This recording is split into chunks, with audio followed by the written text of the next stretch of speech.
El Señor bendiga a cada uno. Vamos al Evangelio de Juan, capítulo 18, versos 1 al 12. Dice así la palabra: habiendo dicho Jesús estas cosas, salió con sus discípulos al otro lado del torrente de Cedrón, donde había un huerto, en el cual entró con sus discípulos. Y también Judas, el que le entregaba, conocía este lugar, porque muchas veces Jesús se había reunido allí con sus discípulos.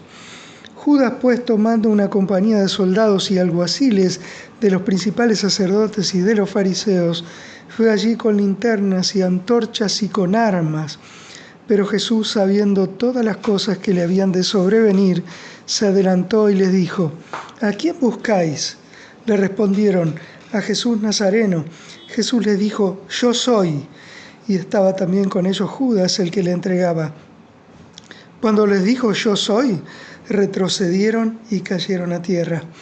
Volvió pues a preguntarles: ¿a quién buscáis? Y ellos dijeron: a Jesús Nazareno. Respondió Jesús: os he dicho que yo soy. Pues si me buscáis a mí, dejad ir a estos, para que se cumpliese aquello que había dicho: de los que me diste, no perdí ninguno. Entonces Simón Pedro, que tenía una espada, la desenvainó e hirió al siervo del sumo sacerdote y le cortó la oreja derecha, y el siervo se llamaba Malco. Jesús entonces dijo a Pedro: mete tu espada en la vaina, la copa que el Padre me ha dado, ¿no la he de beber?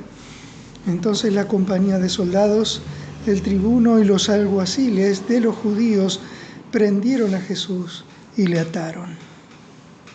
Muy bien, hasta ahí la palabra.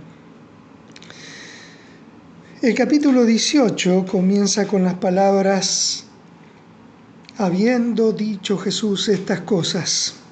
¿A qué cosa se refiere? Bueno, se refiere a la oración de Jesús a favor de sus discípulos, y que nos incluye a nosotros también, y que la encontramos en el capítulo anterior. Esto tuvo lugar después de la última cena. Él oró por la unidad de los discípulos, oró por su santificación y para que Dios los guarde del mal. Recordemos que ya Judas había salido para ir a traicionar a Jesús por el precio de un esclavo, 30 piezas de plata.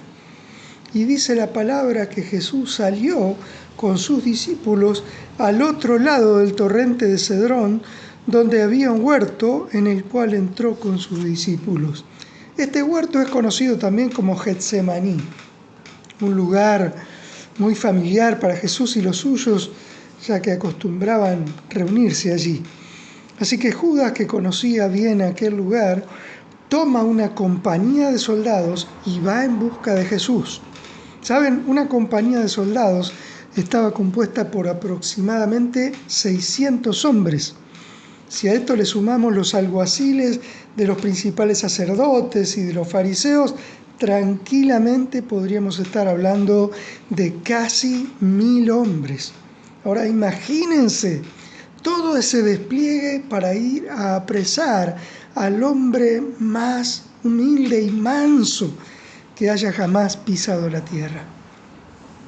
Alrededor de 1000 hombres con linternas, antorchas y armas, dice la palabra. ¿Para qué? Para ir a arrestar a Jesús. Las linternas mencionadas eran básicamente lámparas de aceite, pequeñas y portátiles, que alumbraban el camino.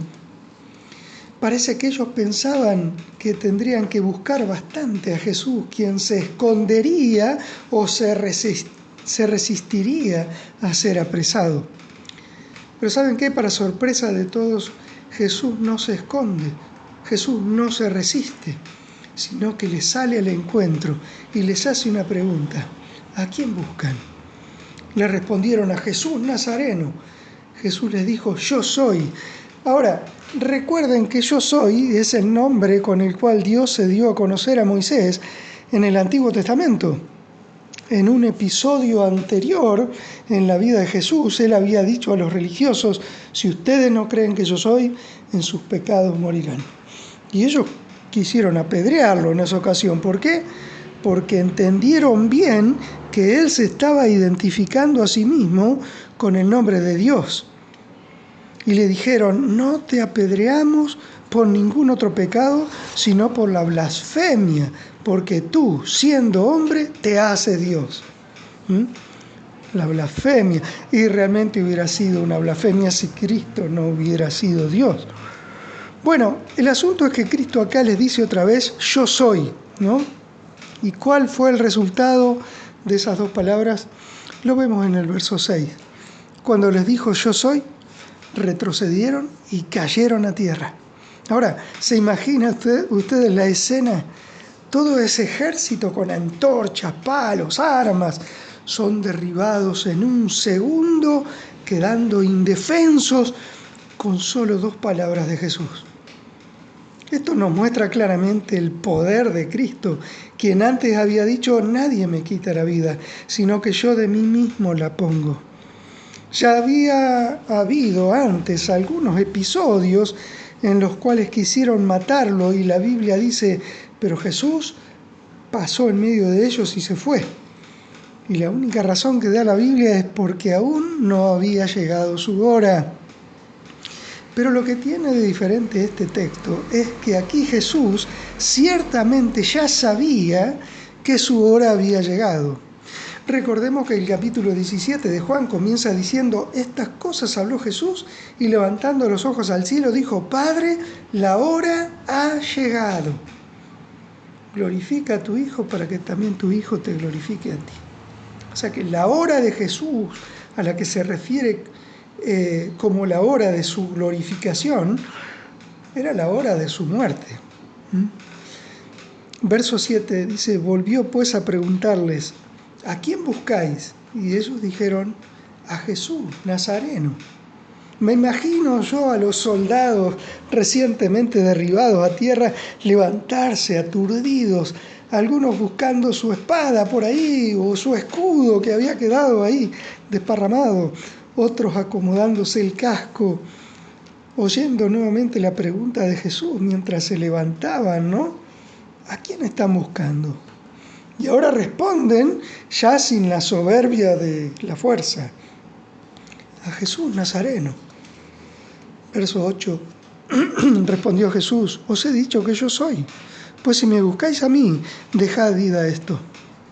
Vemos aquí a Jesús en completo control de la situación. Pero algo que resalta mucho en el texto es la actitud de Jesús de protección y de cuidado de los discípulos. Ya lo vimos en el capítulo anterior, orar por ellos pidiendo al Padre que los guarde del mal.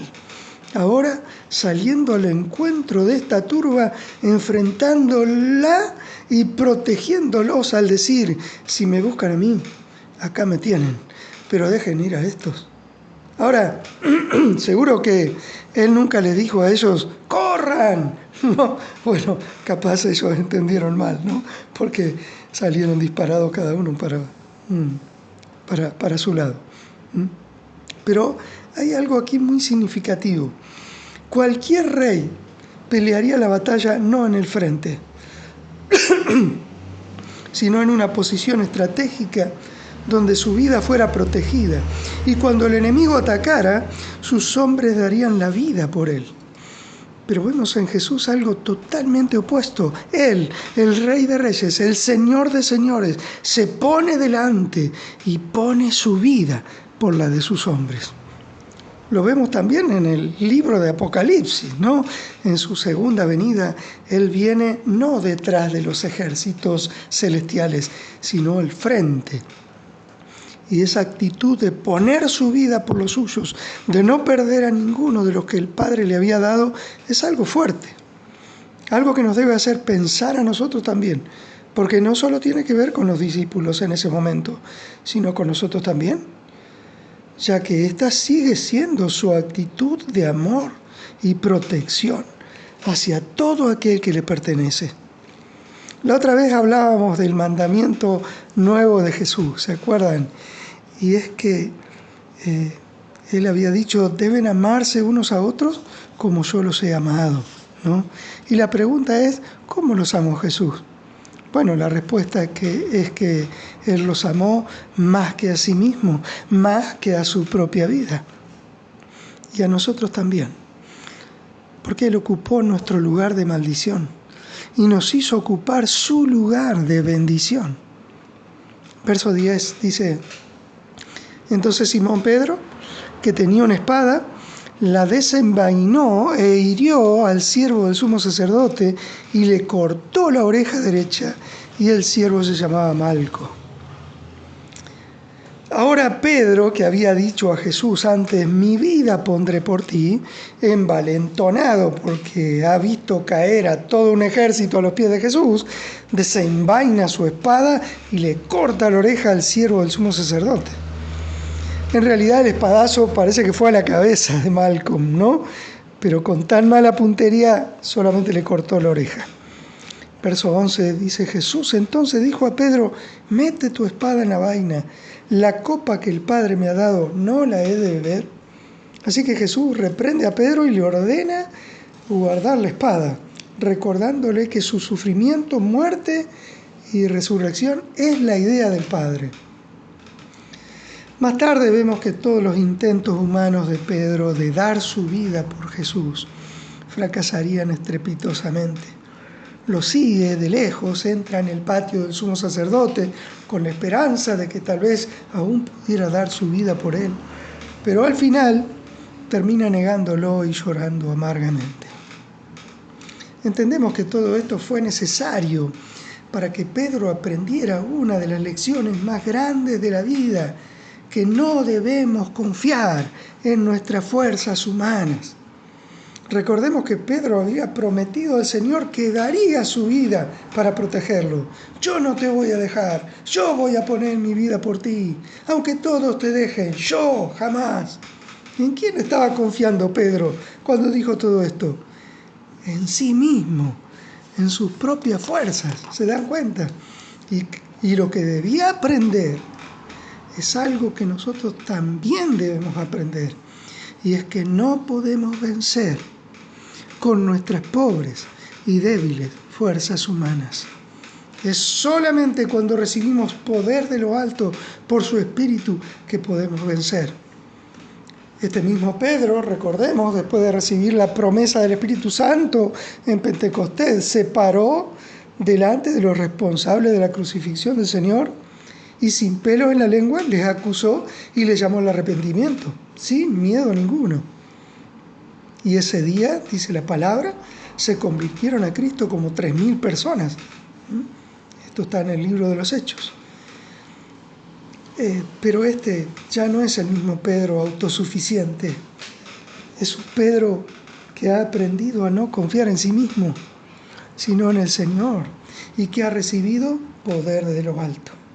Ahora, pensemos un poquito ahora en la frase de Jesús a Pedro: la copa que el Padre me ha dado, ¿no la he de beber? Recordemos que en el Getsemaní Jesús oró al Padre diciendo: Abba Padre, papá, papito querido, todas las cosas son posibles para ti, pase de mí esta copa, pero no se haga mi voluntad sino la tuya. Ahora, pregunta, ¿no? Cuando Jesús dice: pase de mí esta copa, ¿qué era la copa que Jesús debía tomar? Era la copa de la ira de Dios, que debíamos beber los pecadores hasta la última gota. Era el castigo divino por todas nuestras maldades. Jesús había pedido antes que pase de él esa copa, y el Padre contestó esa oración negativamente. Y entonces Cristo estuvo dispuesto a negar su propia voluntad para hacer la voluntad de su Padre. Así que, convencido ya de que no había otra manera de salvar a los suyos, Jesús está dispuesto a beber la copa. Por eso es que dice a Pedro: la copa que el Padre me ha dado, ¿no la he de beber? En este punto es necesario entender que la copa de la ira no tenía que ver con los clavos, los latigazos y el sufrimiento físico de la cruz, lo cual también fue terrible, ¿no? Pero beber la copa de la ira divina suponía por sobre todas las cosas cargar con el enorme peso de todos nuestros pecados, cargar con la maldición de la ley que nadie pudo cumplir. Ser hecho maldito por el Padre, llevar sobre sí mismo el peso de nuestras culpas, el peso de nuestras maldades, de nuestros pecados. Significaba que el Hijo, que desde toda la eternidad había tenido una comunión perfecta con el Padre, debía ahora ser desamparado por el Padre. Significaba sufrir de manera concentrada los horrores del infierno de una manera que ninguno de nosotros podría jamás siquiera imaginar. Era recibir en su propio ser la ira de Dios que ustedes y yo merecemos.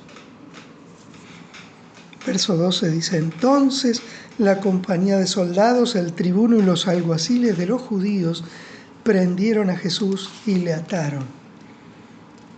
Solo cuando Jesús, dispuesto a beber del cáliz de la ira divina, se entregó a sus captores, ellos pudieron prenderle y atarle, no antes.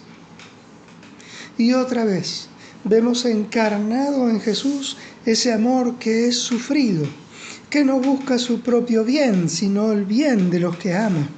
Ese amor que todo lo sufre, que todo lo cree y que todo lo soporta. Ese amor que está dispuesto a considerar al otro como si fuera superior. Ese es el amor de Cristo por sus discípulos.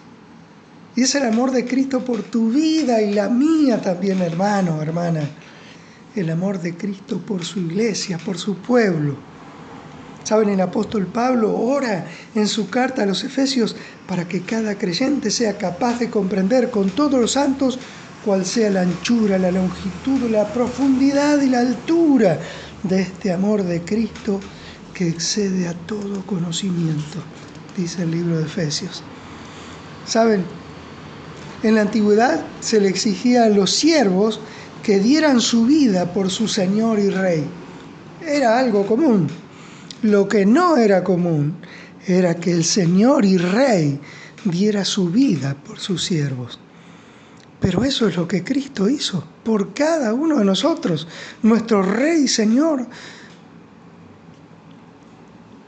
dio su vida para salvarnos.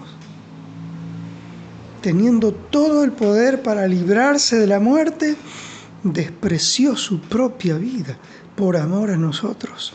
Recibió en su propio ser todo el castigo que nosotros debíamos recibir. ¿Saben? En Apocalipsis 5, el mismo apóstol Juan, que escribió el Evangelio que estamos estudiando, habla de su visión del cielo. Y hay allí un rollo que nadie era digno de abrir. Y Juan dice: yo lloraba mucho porque no se había hallado a ninguno digno de abrir el libro, ni de leerlo, ni de mirarlo. Y uno de los ancianos me dijo: no llores, he aquí que el león de la tribu de Judá, la raíz de David, ha vencido para abrir el libro y desatar sus 7 sellos. Ahora, si a nosotros nos dicen: hay un león aquí, ¿no? Porque es lo que le dicen a Juan: es aquí el león de la tribu de Judá, ¿no? Y si a nosotros nos dicen: hay un león aquí, me imagino que nos pondríamos todos medio nerviosos, ¿no es cierto? Ya si nos dijeran: hay un pitbull acá, un perro de eso, no, ya estaríamos sobresaltados. Entonces el relato de Apocalipsis dice que Juan empieza a mirar, se voltea para ver dónde estaba el león. Y dice: miré y vi que en medio del trono de los 4 seres vivientes, en medio de los ancianos, estaba en pie un cordero como inmolado. Un cordero como inmolado. En medio del cielo hay un trono, y en medio del trono, es decir, en el centro mismo del universo, está esta figura, un cordero como inmolado. Tiene el título de león, pero se presenta como un cordero sacrificado. Y alguno podría decir, pero un cordero descuartizado, ¿no es algo que parece muy poderoso, no? Pero ¿saben qué? Al final no hay nada más poderoso en el universo que el amor que se sacrifica por el bien de aquellos que ama. Y Cristo, que se podría haber presentado como un león, elige tener para toda la eternidad la figura de un cordero descuartizado, un ser pequeño, débil, sufrido, indefenso, que todavía lleva las marcas de nuestro castigo en su cuerpo para siempre en el cielo. ¿Por qué? Porque al final esto es su gloria, porque nada expresa tanto su amor que el hecho de que estuviera dispuesto a sufrir por nosotros. Dice Isaías 53, 4 al 5, Él cargó con nuestras enfermedades y soportó nuestros dolores. Nosotros pensamos que Dios lo había herido y humillado, pero Él fue herido por nuestras rebeliones. Fue golpeado por nuestras maldades. Él sufrió en nuestro lugar y gracias a sus heridas recibimos la paz y fuimos sanados.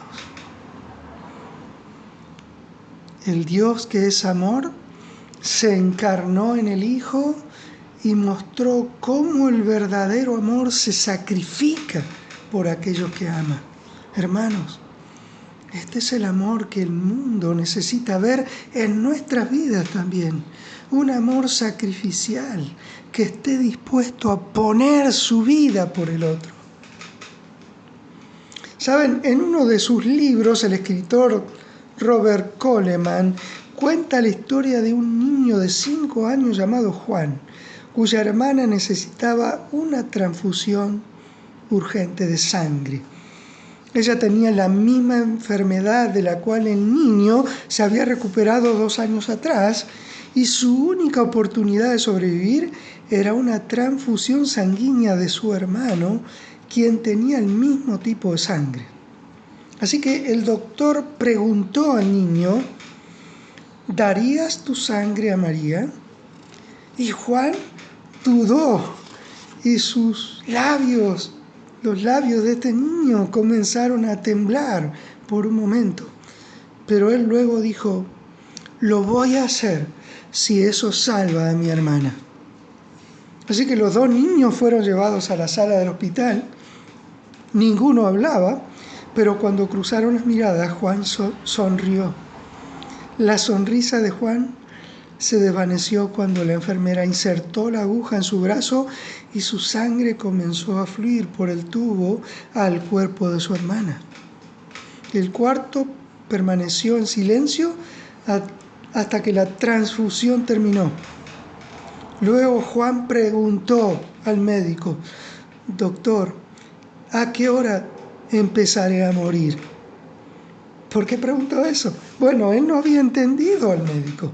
Pensaba que tenía que darle toda su sangre a su hermana para que ella viviera.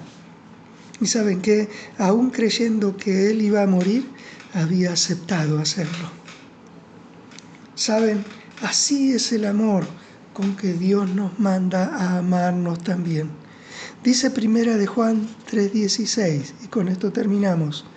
En esto hemos conocido el amor, en que Él puso su vida por nosotros.